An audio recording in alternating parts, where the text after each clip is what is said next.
My guest today is Iryna Yaminska, a young woman from the Ukraine who started solo travelling in her late teens. Her journey and experiences have included things like hitchhiking away to Iraq. She's been to countries such as Iran, Tajikistan, Saudi Arabia, Egypt, Israel.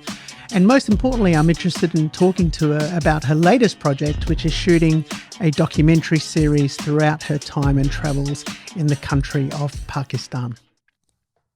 What I want to get to first is when I first met you, what I remember that was so interesting is, one, that you're from Ukraine, but you travelled at quite an early age, but to countries that people don't necessarily travel to, especially if they're a girl alone. Can you tell me how that started, and as a young girl, what inspired you to travel? I have always been extremely curious about the world. And when I was a teenager back in Ukraine, we had a passion for self-development, traveling, budget traveling, adventurous traveling. And we had many young people share their experiences about how to travel when you're young. You have no money, but you really want to see the world. And that really appealed to me. So one day I joined this open talk of a woman who hitchhiked all the way from Ukraine to India. And she told us about services like couch surfing, about how to hitchhike, about how to meet new people, how to survive in situations where you don't know what happens tomorrow. And as a 16-year-old young girl, I thought to myself, wow, if she can do it, if she can travel all the way to India on her own, maybe I can try and visit a neighboring country, which was Slovakia. And ever since that first trip at 17, it felt like the addiction of traveling never left my body. And yeah. Why do you think that is? I know, we call it the travel bug. What was that bug for you? Was it a form of escapism from the norm that you knew, the sense of adventure of new things that you'd discover, or was it the people? It's more like adrenaline addiction, because the kind of traveling I have started was a journey that never had an ending point. So my parents were quite worried about me, I have to admit.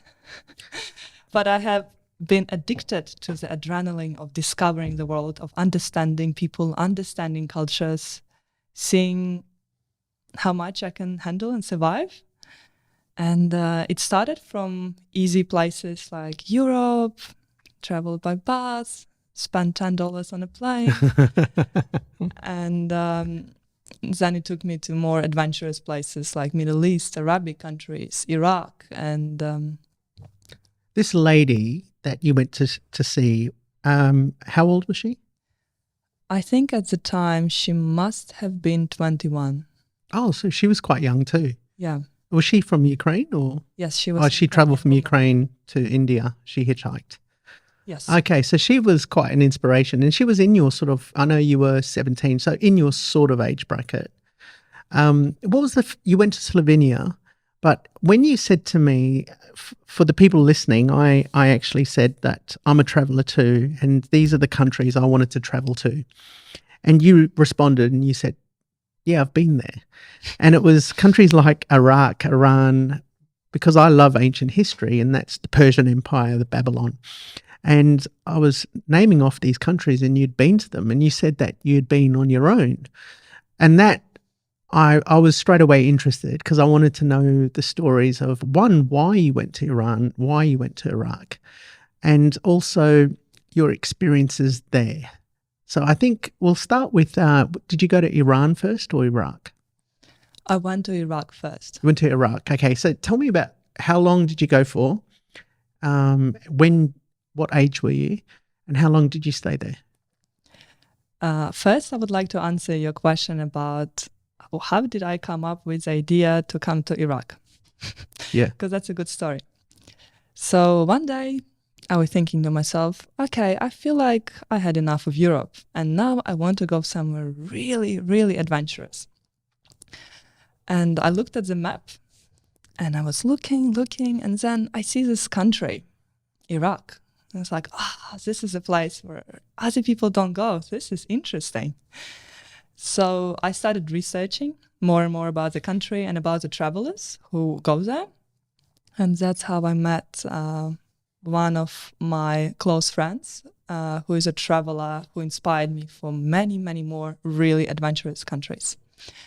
I went to Iraq for 2 weeks. I was 19 years old, and the journey was a hitchhiking trip for 4,000 kilometers from Italy all the way to northern Iraq. Hitchhiked. Yes. Yeah. And so what were some of the experiences, one, hitchhiking, and two, was Iraq what you thought it would be? Back then, the image of Iraq was a really dangerous country that ISIS used to be part of. And 6 years ago, going to Iraq was still really unsafe and unpopular. Right now, you can get a visa to Iraq really easily. But back then, I only got a visa to the Kurdish part of Iraq, which is northern part. Sure. What were the people there like? Iraqi people are super cool. They love having fun. They love to sing. They like to dance. They are very hospitable, very accommodative people. Conservative. And they love to share food. When you order a salad in Iraq, all of a sudden it comes with 3 extra salads, juice, and some nuts. It's food. Well, food is the culture. Yes, especially in the Middle East. I found with it's the countries that I went to, and there is a sense of hospitality that you get that you don't get in a lot of other countries. And I shouldn't say a lot of other countries. A lot of Western countries, you don't find that level of hospitality. I can imagine it being the same in South America, but I know especially in Greece, back to old mythology, there was a thing called, I think it was called Xenia, and it was about if a traveler comes to your country, it's your obligation. You have to be inviting, you have to give them food, you have to give them accommodation and offer them. And, it was when Zeus was there, he said it was one of his main rules that you have to obey. And I know that a lot of the cultures have taken that on, that sort of sense of Xenia love, like if you're in my country, I'm going to share my country with you and give you whatever you needed. Have you found that through most of the Middle Eastern countries you've been to? Most of Middle Eastern countries are Muslim countries, and they're very conservative countries. And as part of what Islam teaches is that people accept guests as gift from God. And that means they treat you with utmost respect. People treat you with a lot of kindness, generosity, and hospitality. They share their food with you, and it's not uncommon to get an invitation from a stranger from the street or from a shared taxi saying, come visit my home, stay with my family. Yeah. And I know it's a beautiful country because I know an ex-student of mine from Iraq, and he used to go back, to visit his family quite a lot. And I found them sort of similar to the Persians, to the Iranians, for me. But what were some of the negative, experiences that you learned traveling as a single girl? Because you were a girl, basically. I still am a woman. You're a woman now, but back, we're talking like when you were 17, 18, right? Yeah, 19. Yeah. 19, yeah. So was there any negative experiences that you found when you went to, like, let's say, Iraq? When I just entered the border with Iraq, I was super exhausted. It was a long bus ride, and you can just imagine crossing into Iraq. And from the media's perspective, it's an extremely dangerous place to be. So you get this adrenaline rush, and I didn't sleep all night. And I have been really hungry. So I went to this place that sells street salad, and I thought to myself, okay, I can have some of that. Next thing you know, I was food poisoned. Oh, with your first meal. Oh, God. Yeah. So that wasn't great, but I recovered in one day, which was good. The air in Iraq is not fresh. It's full of dust and oil. Iraq has a certain smell to it. Yeah. Yeah. But in terms of negative experiences, I can tell you a few, but it doesn't just have to be in Iraq. Yeah, no, it's just I love travel anyway. So one of the reasons why I wanted to talk to you was to get travel experiences. And I've had on a person here that travels for a living, but they do a bit more conservative travel. So because they're sponsored, and they've been to some pretty hairy places, but nothing like Iraq, Iran, and things like that. So for me, I would like to get those experiences, some of those negative experiences and the positive experiences before we hit your, what you've been recently working on in your documentary. So for me, I'd love to go to Iraq someday. And I'd like to go visit, especially the old where Babylon was. And I do know that Saddam Hussein has rebuilt a lot of Nebuchadnezzar's castle there. So they're saying that a lot of it is Saddam's building. It's not some of the ancient sites, but you still have some of the ancient sites there. But they've got a fantastic museum, I've heard. So yeah, I would like to go to Iraq, and I'd like to learn more about it from you in a selfish way. How long were you there? I spent 2 weeks on my first trip in Iraq, and then I came back and spent 2 more weeks. Yeah. Oh, okay. Yeah. So 2 weeks at a time. Then you went back to Ukraine? I don't remember. Okay. And then you went back to Iraq. Yeah. The reason I came back to Iraq again is that I met a client, because back then developing websites was my work. And funny enough, I found a client in Iraq, which was very fortunate. And I came back to do a website for them. Oh, okay. I wonder how that industry is now. It used to be a digital nomad sort of staple. Like you can do websites, you can do it from anywhere in the world. But I think with the advent of AI and things like that now that can do that for you, I wonder how that industry is going now, like website building. Surely it's not the same as it was 5-10 years ago. I don't know. Yeah. I think everybody that loves travel wants to work out a way of how to make a living while traveling. That's correct.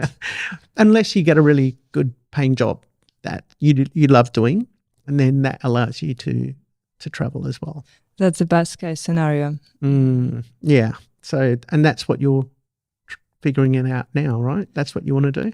That's what I used to do from the age of 17 to 21. I used to develop websites for clients and just use the most of time traveling, studying, traveling, come back home, work, save, travel. Sure. Multiply that for 4 years. And here's the thing.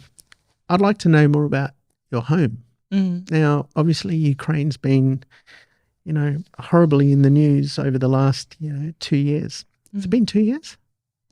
Not yet. Not yet. I'd like to know what Ukraine was like before all the negative experience. Like, how was Ukraine growing up? And whereabouts in Ukraine were you from? My native city is called Lviv, and it's a beautiful place, very historical. It's more than 750 years old right now. It's a city of spring, poetry, culture, coffee, and chocolate. Oh, I like it already. Yeah, it's a kind of place you come back to and you feel like you're falling in love with anything, with life. It's a very romantic place, truly. And we have been part of many different countries. We've been part of Austria. We've been part of Soviet Union. Our city was built by Germans with Italian architecture. It's a melting pot of cultures. But unfortunately, I grew up in one of the Soviet neighborhoods. Not so inspiring. Really? Yeah. I don't know if you have ever seen this kind of brutalist architecture videos. It's kind of depressive Soviet place, and that's a place I grew up in. Oh, okay. Yeah, but then I moved to a beautiful historical neighborhood full of artists, full of life when I was 17. And then it hit me like, wow, you can actually live in this city in a totally different way. Yeah. Last time I visited Ukraine was in 2022 in February. And Last year. Yes, and I left 3 weeks sharp before the war started. That's right. And it is heartbreaking because I could see that economy is growing. You can travel anywhere for really, really good money. People are living their best life, and Ukraine was developing, it's growing, it's just a fabulous, beautiful place to be. And having Russia invade your country and trying to destroy your people and your culture was definitely very heartbreaking, especially visiting so recently and seeing your country blossom. But we've been fighting with them for the last 400 years, so that's not a new story for us, unfortunately. Yeah. Yeah, that must be horrible. And so you left, you said 4 weeks before the war. 3, yeah. 3 weeks. What family did you have there? All my family was in Ukraine. So your family, do you have many siblings? I've got a brother and a little sister. A brother and a little sister. Parents, all my grandparents are alive, so they were all in Ukraine. Now, the place you were from was on the west coast, right? Closer to... In the west. In the yes. west, yeah. So when the war first started, I suppose people were a little bit more, okay, well, that's in the Donbass region, which is what they wanted on the east coast. I don't think they're going to come here. Or did your parents have a feeling, no, this is going to be all of Ukraine? Well, the day the war started, on February 24, 2022, they attacked all Ukraine with missiles. So it definitely wasn't part of Ukraine. It was the entire country, which caused a lot of panic and horror amongst population. It's just, it's hard to comprehend. Like we're living in Australia and the west coast in this little quaint little city. Mm-hmm. It's hard to comprehend what that is like. When you came here today, you said, you were in Israel and Palestine. I said, yeah, 6 months ago. Mm. And it's hard to comprehend that the places that I was going through in Palestine, and you seeing some of those places on the news now, and you just think, my God, like I just can't believe that could happen. But it happened to your town, it happened to Ukraine, and that's still going at the moment. Were you in contact with your family quite a lot? Of course. Did communications always work, or were they on and off? Communications worked, yeah. When the war started, I was in Sri Lanka, coming back to Australia, and the first 10 days I was just by myself. I couldn't sleep, I couldn't eat. It was really tough. And especially my heart broke for my younger brother who was 18 at the time. And back then and still now, they have a rule that no man aged 18 to 60 can leave the country. So my brother just turned 18 a few months ago. And back then I felt like it was the end of the world. And my mom used to send me footage of them going to the basement of the building at 3 a.m. in the morning, because there is an alarm that any time the missiles can hit your city, your building, your area. And seeing those photos of my little brother there at 3 a.m. in the morning was probably one of the most heartbreaking things from this whole experience. And it must be hard because you're away and you can't be with them. Did you ever want to go back to be with them? I know, it's like, no, I'm safe here, but my family, I know as a parent, I'd be to my daughter, don't come back. Mm. What was going through your It was more like I wanted them to come to me to be in safety. Yeah. Yeah. And how are they now? They are right. Actually, the western part of Ukraine is fairly safe. It's not completely safe because bombs and missiles can fall on your head anytime. But there haven't been any attacks for the last 2 to 3 months, and life seems to be back to normal, accepting the reality of war. Yeah. It'll take a while, even to whatever happens with Ukraine, because we don't know what's going to happen with that war, even to rebuild what's been lost, because the whole country's been devastated. So many refugees have left. They're scattered all across the world. It'd be horrible to think about your own country. Like, I can imagine if I was traveling somewhere else and I would be looking at Perth, Western Australia, or Sydney, or on the news and seeing that. I don't know how that would be like. But so you let's go after Iraq.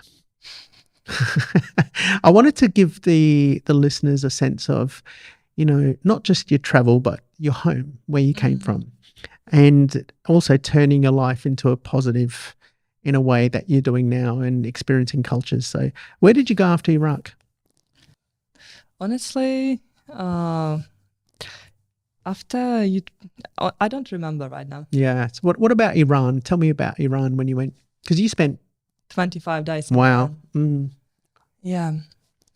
Iran used to be a very fashionable destination for adventurous travelers back then. And I decided to give it all. I was like, Iran is a great country and I will travel all of it, and part of it maybe by hitchhiking and all by road. And so I ended up spending almost a month there alone as a woman. And I would say, despite its beautiful history, language, hospitality of locals, I find it quite an unsafe destination for solo female travelers. So if you're a woman listening to this, thinking about should I go to Iran or not, I would probably say think twice. So, tell us why. Just a lot of harassment, bad harassment, which happened a lot. Yeah, to me. Yeah, and generally harassment, like people trying to grab you, and it didn't happen to me a lot, but few cases that it did happen, it did leave a very sour taste in my mouth about the whole experience in the country. It would. Yeah. It would. And it's hard to sort of go to be non-biased about it, and sometimes you have to, because, you get the odd person that will destroy it for everybody. Like I have spoken to you about, you didn't have such a good time in Egypt or Israel, I think. Where I had a great time in Israel and Palestine.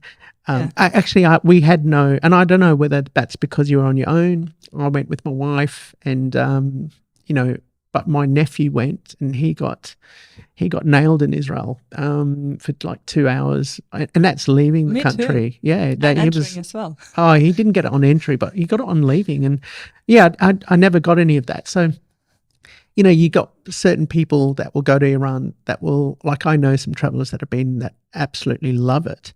But then, coming from a guy's perspective, and, you're a young woman, blonde and blue eyes, and off you go, whether that would attract a certain unwanted attention that a guy wouldn't get, Of course, being a solo female traveler, sometimes it's a beautiful thing because people trust you more and they're less suspicious of you.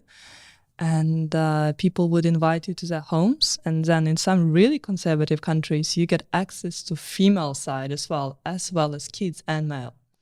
Because in some gender segregated societies, such as Iraq or Pakistan, if you're a man, you would only hang out with men. So you will not see women and kids. But I get access to everything as a woman, which is beautiful. Yeah. But it has a flip side to it. You have to be really careful, communicative, cautious. And sometimes you have to deal with certain degree of harassment. I guess the older I got, the more security I could provide to myself, the more financially strong I became, the less bad stuff happen to me. But of course, it happens to women. Yeah. And so how was the food similar in Iran as it was in Iraq? No, no, no. Oh, really? Iraq has more Arabic influenced cuisine, whilst Iran has its own unique Persian food. Yeah, I suppose. Yeah. Because, I mean, they've got, you think before the Ayatollah took over, Mm-hmm. they were very European. And I know the Shah used to go to Paris and shop there, and a lot of the women were wearing, you know, fashionable Parisian clothes. And so a lot of their foods came from different things. But I didn't know there was a massive difference between, I understand Iraq would be more with the Arabic side, but I didn't know that Persian food, I suppose I've had both. Yeah, I've got Persian friends, so I have a lot of food that they eat, and I've been to a lot of Arabic countries. Nice. But usually Iranians don't like to be compared to people from Iraq because they had war in the 80s. Sure. And they still suffer about it, so they don't like to be put together. Also, they're not Arabs. Yes. Yeah, they don't like that. Make sure you get that right if you're listening. Iranians are not Arabs, they're Persians, yeah. Mm-hmm. I don't know why they changed their name to Iran. I love that name, Persia, don't you? Beautiful name. Yeah. I love that. So from there you went, you did Iran and Iraq. Was there any other really out there adventure countries that you've travelled as a young girl? Tajikistan. Oh, tell us about that. Tajikistan, my favorite country out of every place I have ever traveled to. It was part of Middle Asian adventure. When you move all the way from north, from Kazakhstan to Kyrgyzstan to Uzbekistan to Tajikistan, all the way south.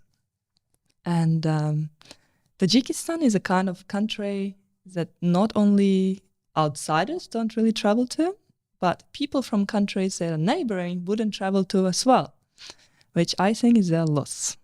Why is that? So let's start from the start. When I was coming closer to Tajikistan, everyone would tell me, just don't go to Tajikistan. It's really dangerous. And then I would ask them, so have you ever been to Tajikistan? No, but I heard the story. It's always the way, isn't it? And when I was crossing from Uzbekistan to Tajikistan on a bus, it was a bus that would go along the border. It was just me and another woman who would hop off, and it was absolute middle of nowhere. And we walked for maybe a kilometer to actually see that border, and first thing you see is a very kind Tajik uncle with a beautiful small cup called piala.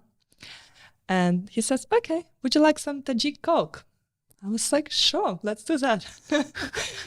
And then I see this group of motorbikers, super cool guys and really big and intimidating. And they're like, hey, girl. And I say, oh my God, the people from Tajikistan, such bad people. I should totally ignore them. Like, I shouldn't talk to them. So I went to do my passport control, and then the border guy said to me, so have you got local money? I say, no, I don't have anything because I just crossed the border. He says, no problem. I'll call someone to come by and exchange your money. I say, okay. But I felt a bit embarrassed because I didn't have that much money to exchange. So we were just waiting for the exchange man. And after 2 minutes, he's like, the exchange man's not here. Don't worry about it. I'll just give you some cash. So that's the border police. From his own pocket? Yeah. And here he gives me 100 Tajik somoni. And I'm coming out and I see that this place has nothing. No public transport, nothing. Just one taxi guy. And the city I had to get to was called Fujand.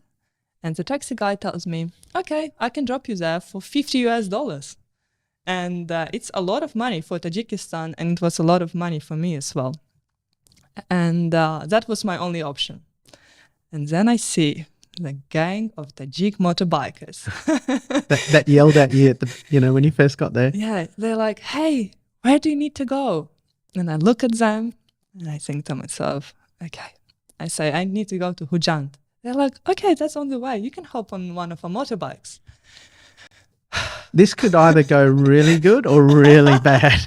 Oh, God. So I breathe in, leap of faith, and I say, okay, let's do it. So I'm on the back of that motorbike. We are riding through small villages. Beautiful kids come out on the street and they wave to us, hello. And long story short, I ended up staying with those motorbikers, with their families for 7 days. We crossed the country on a motorbike. We went to as high as 5,000 meters high. And this still is the most amazing adventure and my favorite country. Wow. Yeah, which started from the border. And then at the end, they dropped me off at the border and I was crying because how sad I was to leave Tajikistan. So you just had a really good experience that you didn't expect. Yes, but Tajikistan is 93% mountains. It's super non-touristic. Nobody goes there. People are so kind. Like, they are the kindest, most beautiful people. And what really struck me is someone who has so little but wants to give you everything they have. And a very underexplored place. Yeah. It's good to know. You're saying that it's mainly mountainous regions. 93% mountains, Wow. yes. What is it about when someone says to you, don't go, you go? What do you think? And I know what you're saying because people that normally give the most advice have never been.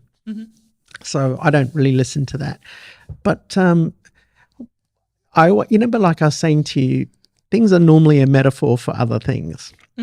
What do you think that is with you? Do you just think, where does that sense of adventure, danger, where do you think that comes from? I don't know if you've ever thought about it. I guess maybe it's the fact that I started living alone very early at the age of 17 and I had to grow up really fast. And sometimes this makes you develop addiction to adrenaline. So you want to challenge more and more. It's similar with those mountain climbers who climb K2 and then they want Annapurna 3, even though they know they can die and they still do it. I guess I'm not as reckless, but the sense of discovering somewhere raw has never left this body. Do you think that will end someday? It will when I die. But it's like, I understand it, but you really need to, look, I'll never say stop, but that can also be hard in a relationship with somebody that doesn't have that. I know you're still young, you're not married. Yeah. But there'll be a time, like, I know, obviously, when you do get with somebody, they're going to worry about that side. Do you think it will change when you settle a little bit and go, I'll still need these adventures, but do I have to be put into the danger zone in order for me to challenge myself? I think I don't necessarily travel for danger, but I love exploring terra incognitum. And I guess later in life, when I have kids, the instincts will change. But that happens later, and I don't know what happens later. Yeah, true. And in terms of my partner, I would always love to be with someone who understands my freedom. Otherwise, it's never going to work. Does he love travel too? He does, yeah, just comfortably. Comfort traveler. Yeah. But surely he must listen to some of your stories and go, oh, that'd be nice. Like, wouldn't mind going and doing a hitchhiking trip in a country. Absolutely not. Oh, really? No way. And how was Saudi Arabia? You went there alone recently, right? Yeah, a year ago. Saudi Arabia is definitely not what you think the media gives you. It's a country with one of the most educated, respectful, and kind people. Yes, they have a lot of oil, and they build their country to be absolute luxury. Saudi Arabia has a lot of culture. Unfortunately, I didn't travel remote enough. I just hopped from one big city to another, and culture gets lost there in between oil, dust, and speed. But one interesting thing about Saudi Arabians is that they love to listen music extremely loudly. Oh, yeah? And they like to go to bed very late. They can go to bed around 5, and then any appointment you will have in the morning will always be cancelled. Is that because of the weather? Yeah. I like the place already. I'm a night owl. So I listened to that going, oh, that would really suit me. Would your experience be hindered in a way because of being a woman in a place like Saudi Arabia? Would you get as much access as a guy would, do you think? Depending which kind of access you're looking for. If you want access just as a traveler, you can get, yes, a bit more access as a woman, I guess. But if you want to film, which was my idea in Saudi Arabia, you can't do that because the concept of privacy is huge. People do not like to share their story. They will share it privately with you, but they don't want the story to be spread. Oh, okay. So in terms of filming, it's very complicated in Saudi. It's only one time I have actually seen a real house where real people live, because Saudis, one interesting thing they do, they sometimes can rent an apartment between 4 friends and none of them lives there. It's just apartment for a party or shisha or inviting women. And then they would stay in a different house with their parents. Yeah. So I lived in one place like that. And once I was hitchhiking in Saudi, and I was with this young man and a woman, mystery woman, because she was totally covered in black. And I had no idea who this woman was. And I assumed his wife. And once they invited me to their home, I could see a big grey fence. And it was so tall. And when you come to the house, everything is covered in gold. And I love their gold. Yes, and massive spaces. And the woman unveiled herself, and it actually was his mother. Oh, really? Yeah, and then even though they couldn't speak any English, they would be like, please stay with us for the night. Please have the food. That's so nice. Yeah, so you had a good time in Saudi Arabia. Absolutely brilliant. How long were you there? Just for 9 days. 9 days. And so we come to the latest project. Yes. Okay, and when I met you, you said, my goal here is to do a series of short documentaries streaming on YouTube for the public. And there would be many different stories. And you were showing me this PowerPoint presentation of some of the stories you're going to. Now you're back. You've been back for 10 days, did you say? Mm-hmm. Yeah. So tell me from the beginning, because you went to India first. Mm-hmm. And from India, you went to Pakistan. Yes. All right. Now, difference between India and Pakistan? There is a huge difference and a lot of similarities between India and Pakistan. Are you curious the difference culturally, a difference of doing a filmmaking project, or difference of traveling as a woman in those two countries? Let's start with culturally. Okay, so India and Pakistan had a partition more than 70 years ago. And even though some people think, oh, the countries are really similar, they are, but it also makes a huge difference. So the main difference is religion.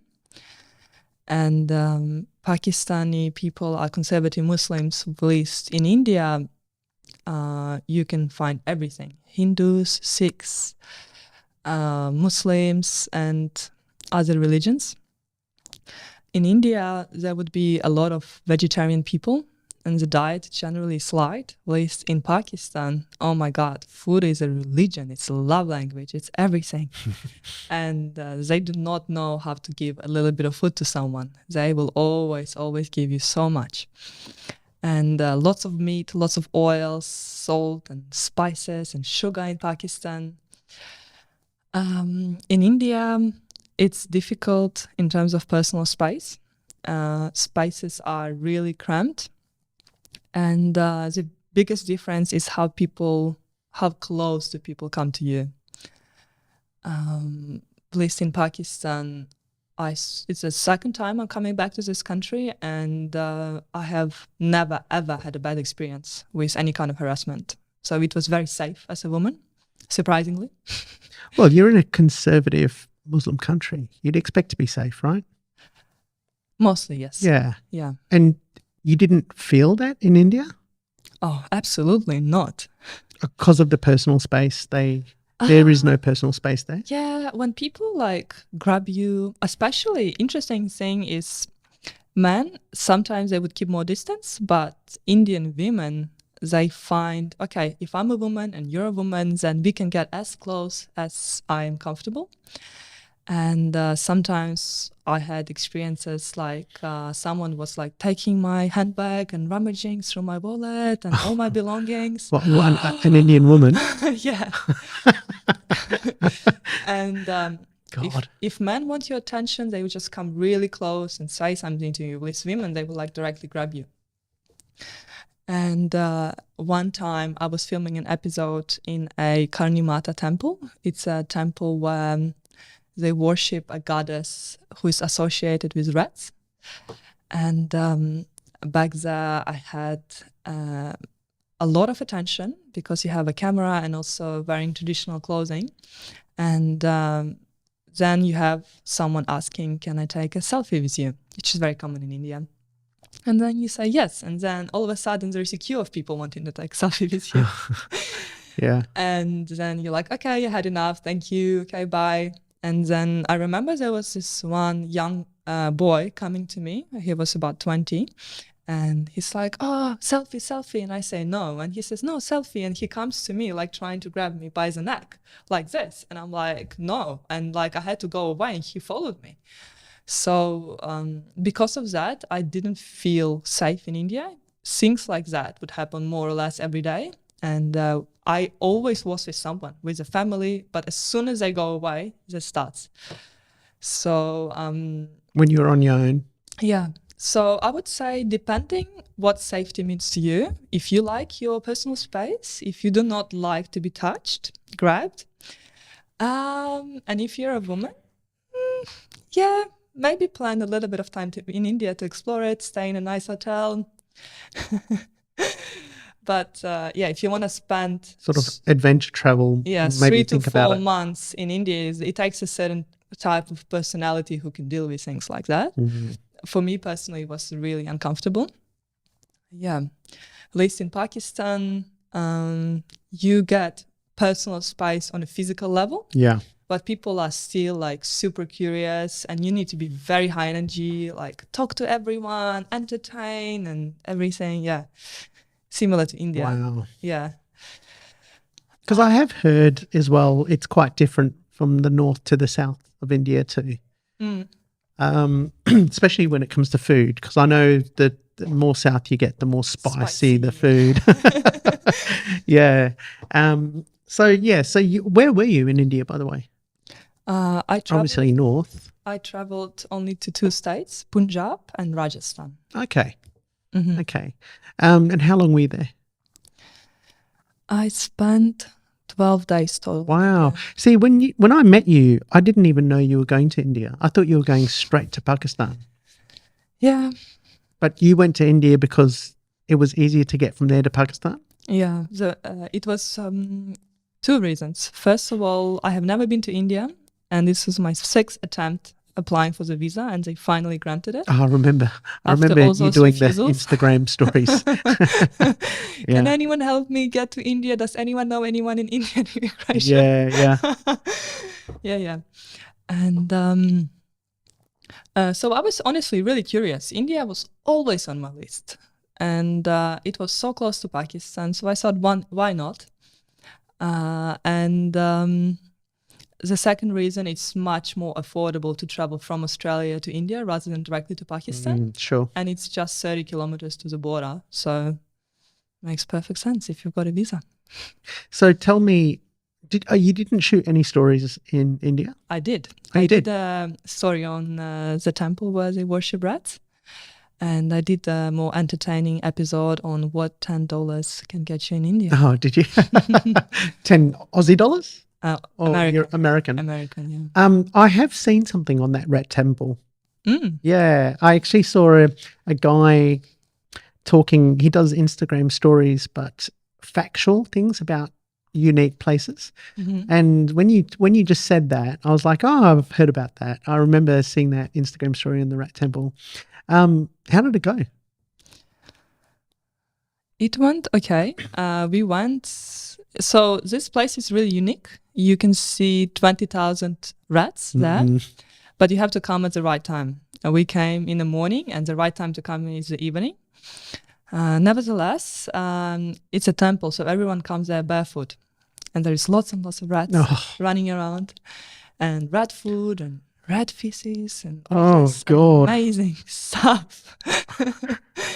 And curiously, there are pots of milk where a rat can drink, and people believe that rats are the deceased relatives of their own, so they treat them with lots of respect, and they're not afraid of them, and they think it's a When blessing. you say people, Local people. or the local people are in that area? The Schnock, yeah, that's the village. Oh, okay.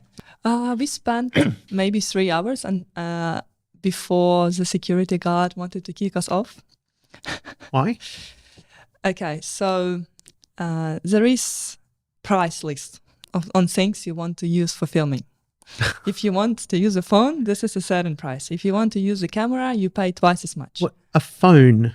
Yes. They're charging you to film on a phone? Yes, yes. What, in the temple itself? Yes. If you want to take photos, it's one price. If you want to take videos, it's another price. So we paid to do a video on a camera. So it was like 100 rupees or something. And everything was good, and I was filming, and then people started taking selfies with us. And the idea was to interview a couple of people who go to the temple about what do they feel about their experience. Selfies of us, you said, not of you. Were you with somebody? Yes, I came with this guy from UK, which I met on a bus, and my host from the nearby city called Bikaner. Okay, got you. Yeah. So mostly it was selfies with me and the guy from UK. And wait, I lost my thought. You were starting with the filming. Yes, about being fined for filming. Fined? You paid 100 rupee? Yes, we paid 100 rupee and to film with a camera. And when we started gathering a crowd, I thought, wow, this is a perfect opportunity to interview local people about their experience in the temple. So we got the interviews, and when we were filming the interviews, the security guard came in. It's like, oh, we need to charge you like 10 times more if you want to record interviews. And actually, I need to give you some money back as well, because I charged you 100 rupees and it actually was 80.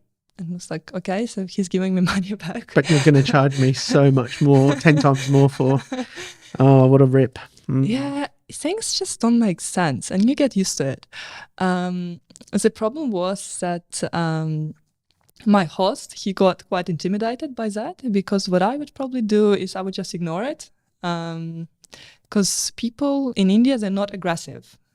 They are pretty happy people, but it's sometimes difficult to understand what they actually mean. Like I honestly struggle understanding local logic.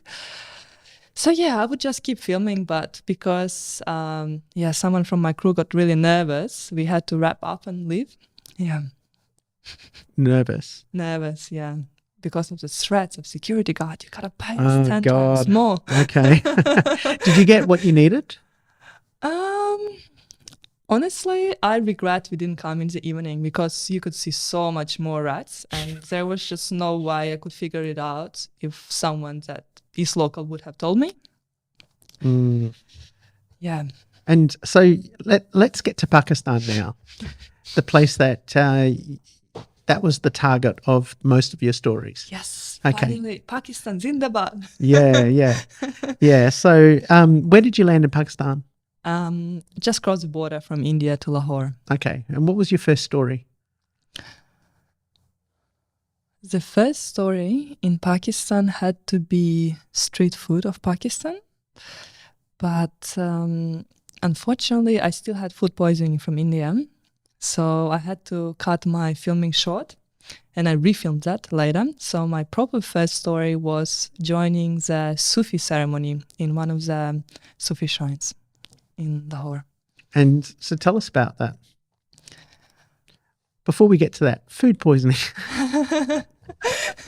Like, you know, it's expected in India, right? Mm-hmm. But being quite a seasonal traveler, you've had food poisoning before, and you know, isn't it your first meal in Iraq? Do you take things for food poisoning? Do you take tablets from here for food poisoning? Yeah, I did take. Yes. To stop vomiting and things like that? I took 10 packets of Hydrolyte and I used all of them throughout my trip. Oh, really? And what did you need any vaccinations before you left? I had everything I needed. Yeah. It's normally 10 years, right? Actually, my poisoning in India was water poisoning, not a food poisoning. Oh, okay. And it was super silly thing to do.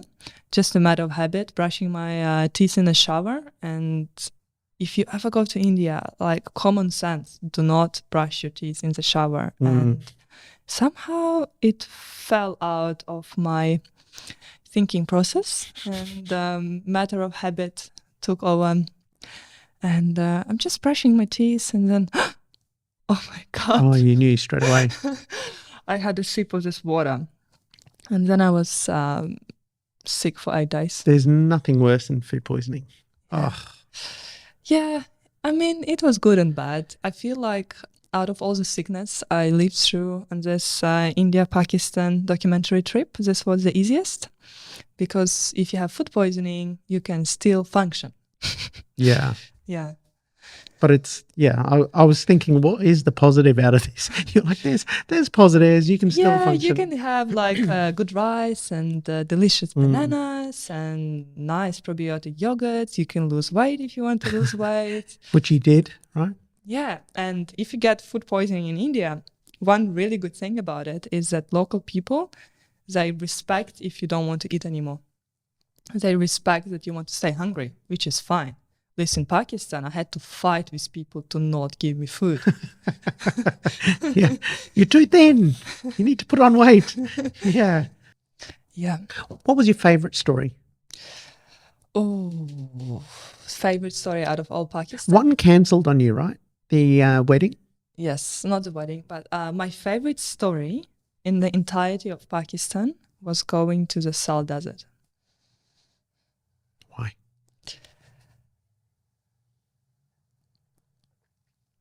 Sal Desert is a place that is not explored on the internet. If you look at YouTube videos about Sal Desert, there is very, very little information you can get. When you tell people in Pakistan about the Sal Desert, they're like, Sar Desert? No, say, Sal, no, Sar. It's like, no, this desert exists. You actually just don't know about it. So what's it? How do you spell it? Thall. Okay. Yeah, and it's in the middle of Pakistan. Southern Punjab, almost bordering with Balochistan and Sindh. And in this desert, we captured child marriage, and we captured gypsy settlement. And why it was my favorite? Because all the other stories, even though they will have some unique flavor and angle to them, they have already been told. You can find something like that. But Sal Desert was completely unexplored land, and capturing things like child marriage is very rare. And capturing things like desert wedding is very rare. And dancing with gypsies in the desert is rare. And you found out it was rare when you were there? You just know. It's like you do your research. You do your pre-production. So it doesn't happen every week?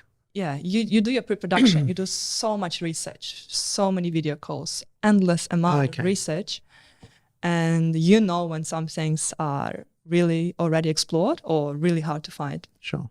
Yeah. And also, how I got access to all the stories in the desert. I have a really close friend from Pakistan.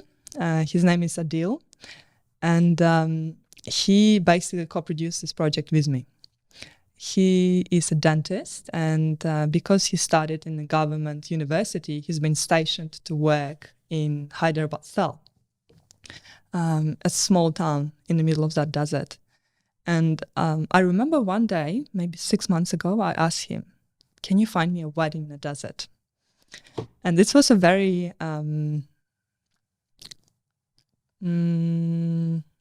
atrocious thing to say.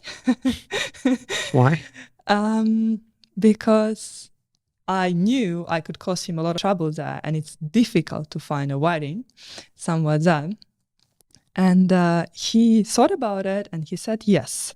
So what happened, every patient he had for dentistry, he would ask them, do you know of any weddings? While they're in the chair and he's ripping out a teeth. Yes, and I have given him a deadline towards when I want this to happen. And one thing about Pakistan is people don't plan like they plan in Australia. You can have a wedding and you don't know the date until 2 weeks from when it happens. So I have given him a tight deadline, and he tried so hard, and there were other factors about why it was difficult to find wedding, such as it was a period of Muharram, the month of mourning. And in this period, you're not supposed to celebrate anything or plan any celebrations. Anyways, long story short, we decided I'm not going there. I'm not filming a wedding. We can't plan that. It's not feasible. And when I was in Pakistan, my initial plan was to spend last few days of my trip in one of the big cities, just doing post-production, relaxing, pickups, all that stuff. And when I was there, I was like, no, I need to go to the desert. So I call him up and I say, Adil, this is the days I have free. Do you have any wedding? He says, there is a wedding right on those dates. And how did it go? Like, how did you get amazing footage? You get kind of footage you don't really see on the internet. And I have seen other desert weddings from Pakistan, just different deserts like Cholistan, for instance. And it's filmed by men, and you see the men's side. Yeah. As a woman, you come there and you can film everything. I see. I never thought of that until you were saying the positives of being a woman and a video camera. Is you get access to both. But as a guy, yeah, it's true. I'd only have access to the men. Yes. Interesting. Oh, wow. So what did you learn from this experience that you've taken with you? And what were some of the things that you thought, if you had to do it again, this is what I'd do differently? From entire documentary project? Yeah. I have learned that sometimes camera gives you access to stories. Before, I thought that coming with a camera to someone's home, to someone's face, can make them feel very intimidated. But sometimes when you have your camera, it gives you the opportunity to listen to someone's story, and people want to share. Sometimes when I needed to interview people off the street, I would just be there and they would just come. They would just invite you, just come and tell their story. That's one thing I learned. Another thing is you can be as strong as you want to be, but everything has a capacity. Everything has a capacity. And you can push really hard until it's too hard. And give me an example. For me, it was working when I was sick, because the schedule was so tight, 6 weeks, 11 stories. And some stories needed like 3 days to film. And it's like non-stop working through sickness. But sometimes it really is too much. And that's a question of whether you want to stop and when you should stop. I do remember you telling me how many projects you were, and then how long you were going for. And I came home going, because in documentary, I know that there's your way and then there's God's way, and God's way always wins. Like suddenly a typhoon would come and monsoon rains, and you're like, I'm shooting this. And so, yeah, but that's just expected when you're doing documentary. So maybe next time, would you have a bit more like a B plan of, all right, we're going to do filming here, but we're going to have 2 days off, and then filming here. And if we need an extra day, we've got one of those days, but at least you get your rest. Or stay there longer. That was the case even with the current project. I planned for some days off, and a lot of times I use those days off to pick up extra stuff. Yeah, you do. Yeah. So did you get everything you needed? Everything I am content with, yes. That's... There is always more things you need, but generally, yes. And so the question number 2 was the second part of that. What would you do differently this time if you went back? I would pay more attention to sound, because that was always my concern. You had the Rode, right? The Rode video mic too? Yes, I had really good on-camera mic, but Pakistan is a sort of a place that's super noisy. Like life is happening all the time. The honks, the dust, the people, the screaming. And in those kind of noise conditions, it's a bit tough. But what I'm currently doing in post-production, there is this really cool software from Adobe. It's AI podcast editing. I know the one. And you can really isolate the voice. Yeah, a lot more sound. But then again, like we were saying outside, that can be also part of the madness of Pakistan, having that sound in there. Sometimes it's when you cut too much of it out, you're not getting that sense of realism of people that have visited or that live there will go, no, it's crazy here. But maybe that will give a bit more, texture to the documentary, having that madness as well. Absolutely. There is a lot of madness and a lot of sound coming out of Pakistan. I mean more like parts when I was talking to camera. And it's just super noisy. Yeah. So, which you can't really, unless you choose your spot differently. But if you're saying it's just crazy everywhere you go, you just got to... some episodes, yeah. So would you, post-production, how long have you given yourself? 3 months to finish all of it. Okay. And have you got a YouTube page? I'm going to create one as soon as I post the first episode, which hopefully is going to be this week. Oh, really? Yeah. Oh, well, I'll put it in the show notes. I'll put the link down in the show notes of your page, Instagram and things like that. You've got the bug to go do more filming. Is there anything on your sights in the future in a country that you're thinking, I wouldn't mind going there and exploring? Now I contracted not just a travel bug, but I contracted a documentary travel filming bug. Yeah. This is serious. For now, my main priority is to complete this journey, finish post-production, put it out, see how people react to it. Is there any interest? Is there a lot of interest where it takes this project, where it takes my life? And upon completion, I will decide whether I would love to do another project similar to this. Yeah. Do you know that would be a cool idea? Is having, like you said, the street food. Then you go to another country and you do similar like a wedding, and you're seeing the cultural differences between similar stories. That you can compare. Yeah, I think it's a really good idea to mix popular stories that get a lot of views with something that's much more difficult to find. I guess the amount of gratification you get from going remote and off the beaten track and capturing that story, knowing that, wow, this is quite unique content. Yeah. It's difficult to beat with some kind of popular content. But yeah, it's also a fine balance of this is something you want to do. It's not necessarily what just other people need and what you think they need and That's what correct. the views. Yes. I think number one should be what you want, and then hopefully it sinks in with the public. You know? Yeah. There's something you said to me in the cafe before you left, and I never thought about it until you said it, was that Pakistan have a huge population that follows these videos. And you actually gave me an example. There was another video that was done and it got so many million views or whatever. Never thought about that.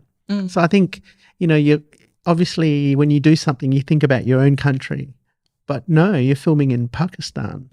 From a foreigner's perspective coming in, Pakistan people would love to see that.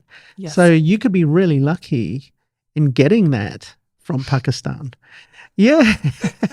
But, doing more things like this and podcasting and promoting and setting up, keep your Instagram stories going, joining more groups and you got to treat the opening like a premiere of a film. Even a podcast, something as simple as a podcast, no one really watches the podcast. People listen to it. I know that. But how the podcast grew was by the previews that I would do. I'd cut little snippets and then put titles to them and put them on Facebook and Instagram. People saw that and then would listen to the podcast. So you treat your first episode like a premiere and really start promoting it now, and then having a schedule that you could follow. So if you're going to put one out in a week and then 2 weeks later you'll put another one, but let people know that as well. So absolutely. The plan is to put one episode out each week. And the first episode that comes out is going to be, why do people in Pakistan drive the way they drive? Yeah. Trying to understand the bizarre culture of moving on the road, not wearing any helmets and having 5 people on the motorbike. You've seen that in other cultures though too, right? Never as intense as it is in Pakistan. Southeast Asia? Maybe. There is stuff like that to a certain degree, but Pakistan really struck me. And what's striking about driving culture in Pakistan, that a lot of people are actually fine with that and they defend it, and then it's good and it's safe enough. And that's why, because I had this conflict with people, I decided to make an episode.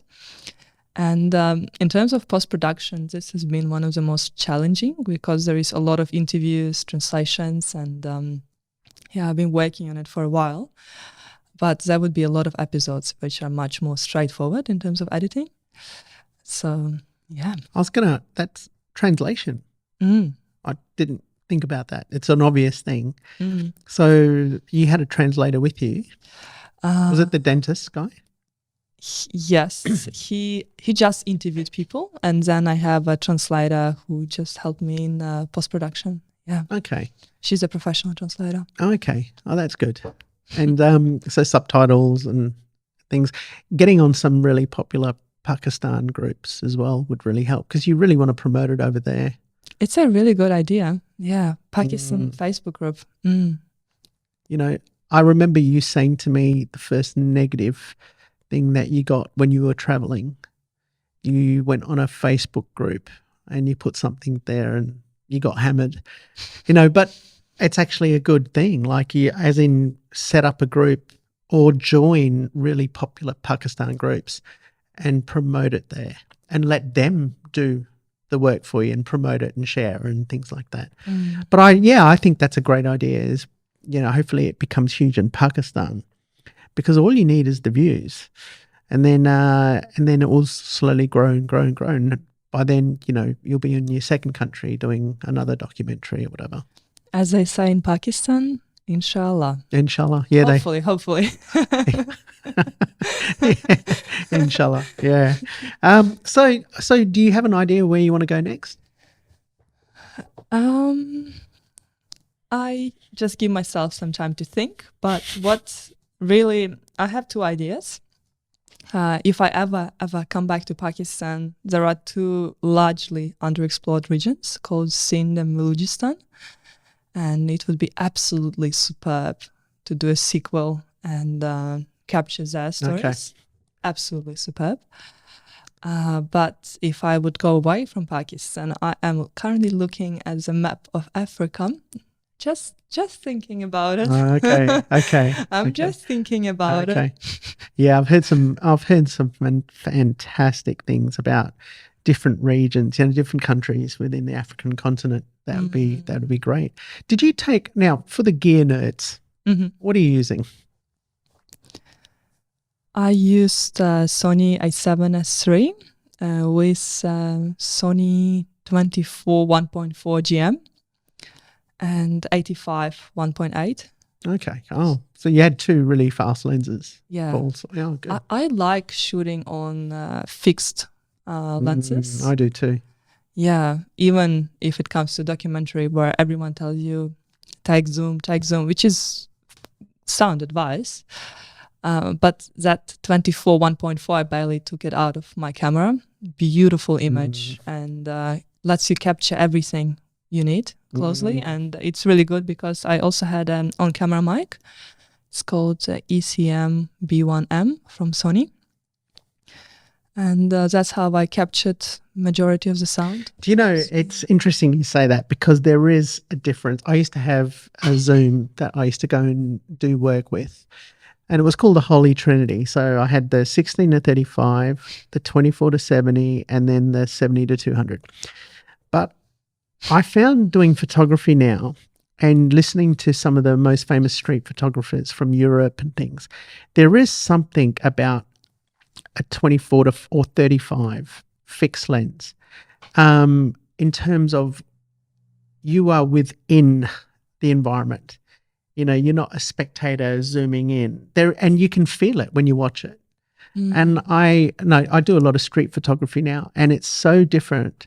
Like I filmed a protest rally, and I saw guys with zoom lenses, but they were on the outside.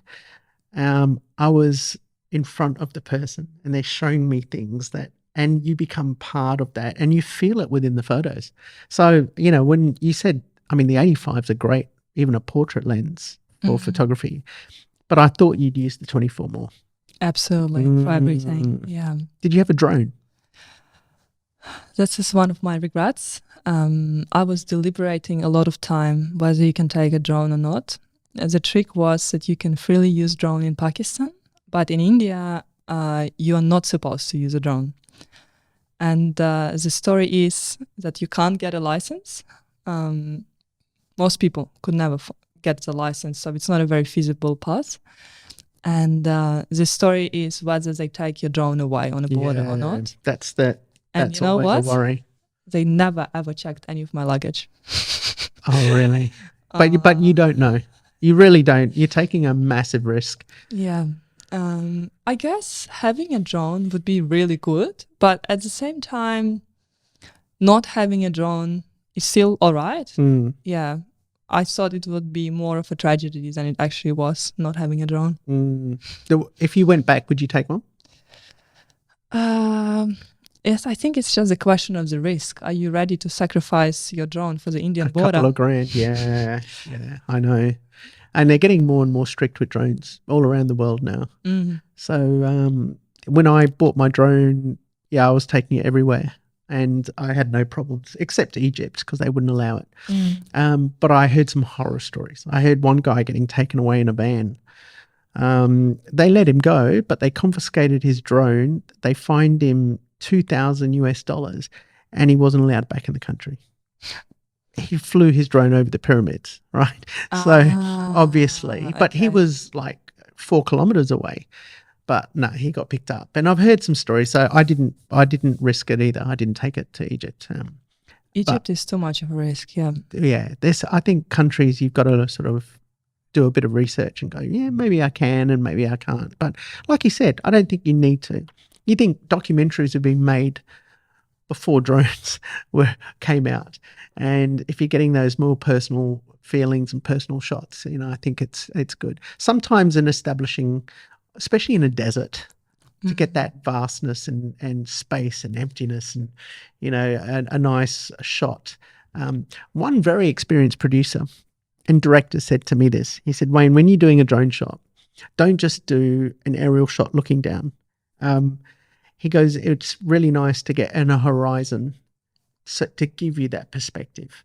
So if you've got a horizon and so you're not too much above, but you're a little bit down so you can see the person, see the horizon, but you're up in the air. And I never forget that. So when I was in Greece, I'd often get these beautiful like horizon shots, and I wouldn't put my drone too far up. Yeah, you make me regret so much right now. No, your journey's just starting, right? So, oh, that's fantastic. So nice to hear like everything. I know it's not everything, but a lot of the stories. But I was also more interested to hear about some of your other travels that you've done, which you spoke about, and maybe like come back in 6 months, and then or where after post production, and then maybe next year when you're doing before you go on a holiday on your documentary, and then come back, and then we can compare notes and hopefully push your product and give it a bit of a boost in the promotion area. Is there anything else you want to cover? So many stories out of Pakistan that I would love people to feel and see and be in that moment, but that's what documentary is for. That's what your footage is for. So can you give a name for the YouTube site that you're going to have, the YouTube page? I reckon I'll just name it after my personal name, which Yeah. is Iryna Yaminska. I think so. Yeah. I'll just learn how to say the name properly. Iryna. Iryna. Iryna. Iryna. Iryna. Well done. Well done. And I'll put it in the show notes anyway, so people can have a look on the show notes. And no, thank you so much for coming on. I loved having chat always about travel, and more so filming and travel both together. Always a pleasure. Amazing talking to you, and thank you so much for inviting me, and it's been a pleasure. Yeah, thank you for coming on, and hopefully we'll hear you again. Yeah. Okay, bye.